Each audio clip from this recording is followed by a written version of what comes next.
মা বাবা রেগে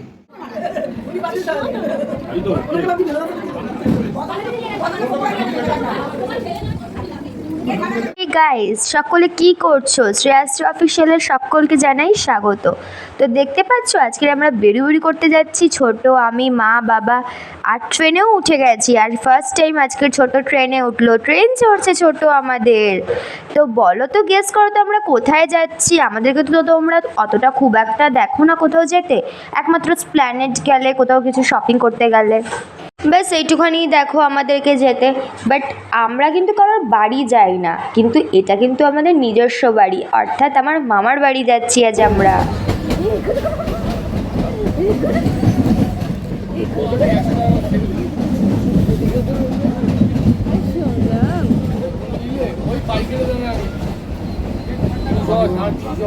কোথায় যাচ্ছিস তুই? কোথায় যাচ্ছিস?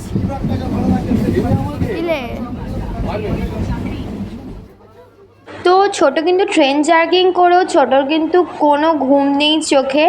দেখো, একবার মায়ের কোলে একবার বাবার কোলে। তো দেখতে দেখতে শিয়ালদা পৌঁছে গেলাম। তো দেখো শিয়ালদা চলে এসেছি আমরা। আর ট্রেন চলাকালীন লোকগুলো ঝাঁপ দিচ্ছে, আমার কি ভয় লাগছিল, যদিও ওদের অভ্যাস আছে, কিন্তু কি করা যাবে, যাদের অভ্যাস নেই তাদের তো ভয় লাগবেই। তো আমরা নেমে গেছি, মা, বাবা, ছোট আর আমি পিছনে ছিলাম।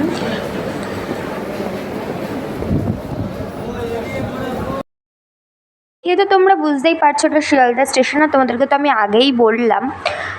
তো এবার আমরা ওখান থেকে গাড়িতে উঠে গেছি, কারণ শিয়ালদা থেকে অতটা জার্কিং করা অটোতে করে একদমই পসিবল নয়। তাই জন্য দেখো ছোট কিন্তু আজকে গাড়িও চড়ছে, যদিও ছোটোর আগেও গাড়ি চড়েছে যখন আমরা স্প্ল্যানেড গেছিলাম। তো আমরা এবার ফ্লাইটে উঠে গেছি। আচ্ছা, কী জন্য এসছি বলো তো মামার বাড়িতে? আজ আমার মামার বাড়ির আরেকটা গৃহপ্রবেশ ছিল, মানে ফ্লাইট কিনেছে তো সেটারই গৃহপ্রবেশ ছিল। তো চলো, এই দেখো মা আসার পরেই বসে পড়েছে পুজোতে, পুষ্পাঞ্জলি দিচ্ছে। নমস্তে বিশ্বরূপায় শঙ্খচক্র ধরায় চ পদ্ম। আস্তে আস্তে যেহেতু দেরি হয়ে গিয়েছিল, অনেকটাই দেরি, কারণ ছোটোকে নিয়ে যাওয়াটা অনেকটাই দেরির ব্যাপার, তো পুজো শুরু হয়ে গিয়েছিল।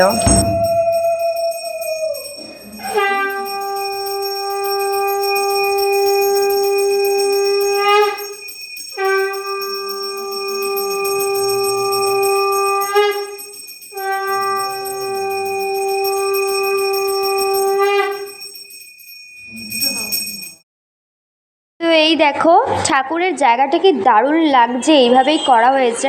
তো এবার আমি একটু বেরিয়ে পড়েছি মামার সাথে, আমার আরেক মামার বাড়ি ঘুরতে। তো চলো, যখন এসেছি তো দুটো মামার বাড়ি ঘুরে নেওয়া যাক।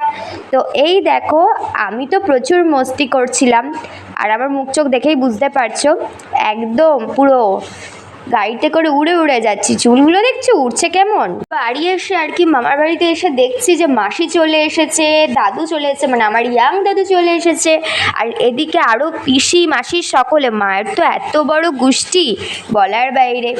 তো দেখো এদিকে মাসি কিন্তু সাজতে বসে গেছে, আমি আগেই সেজে নিয়েছিলাম, যেহেতু ভিড় হয়ে যাচ্ছে আর কি পুরো বাড়িটা। তো আমার দুই মাসিকে কেমন লাগছে তোমরা কমেন্টে কিন্তু বললো। আর আমি একদমই হালকা ছিলাম, মানে হালকা সেজেছিলাম। তো এদিকে পুরো ডাইনিংটা পুরো ভিড় হয়ে যাচ্ছে আস্তে আস্তে, কারণ লোকজন গেস্ট সকলে আসতে স্টার্ট করে দিয়েছিল। তো আমরা তো খুবই মজা করছিলাম। তো ছোটোকে নিয়ে মা বেশি দূর যেতে পারছিল না, কারণ ও কাঁদছে।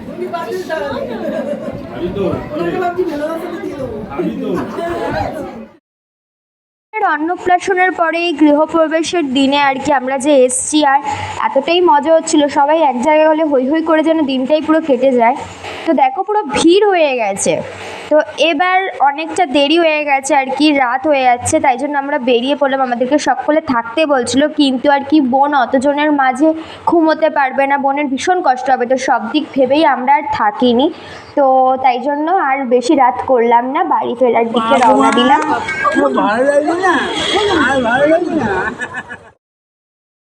তো সকলের ভিড়ে আসলে ছোট একদমই অধৈর্য যাচ্ছিল। এই দেখো মাসি টাটা করছে, তো সকলে টাটা করছে, তাই জন্য মাও একেবারে, মায়ের একদমই বাড়ি যাওয়ার ইচ্ছে নেই, তাই জন্য টাটা করে ফেললো।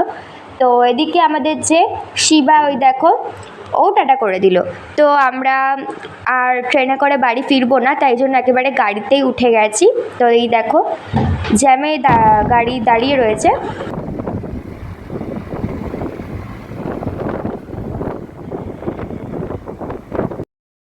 মনে হচ্ছিল আর কি কতক্ষণে বাড়ি যাব। অবশেষে বাড়ি ঢুকে গেলাম। বাড়ি ঢুকে দেখো বাবা খাবার বাড়ছে আর কি। আমরা পার্সেল নিয়ে এসেছি খাবারগুলো। তো খুব খারাপ লাগছিল, আমাদের এত বড় ফ্যামিলি, সকলকে ছেড়ে আসতে সত্যি খুব খারাপ লাগছিল। তো আমরা ওখানে বসে খেতে পারতাম না, সেই সময়টা ছিল না, তাই জন্য মা বললো পার্সেল আনার কথা। আর ছোটো কার কাছে থাকতো কাঁদতো, তাই জন্য মা আর কি আর রিস্ক নিল না। তো অনেকটা টায়ার্ড যেহেতু, তো আজকের একটা জোর কদমে ঘুম দেওয়া যাক। তো চলো টাটা। আর যদি ব্লগটা ভালো লেগে থাকে তো প্লিজ তোমরা নেক্সট ব্লগে কিন্তু নজর রেখো।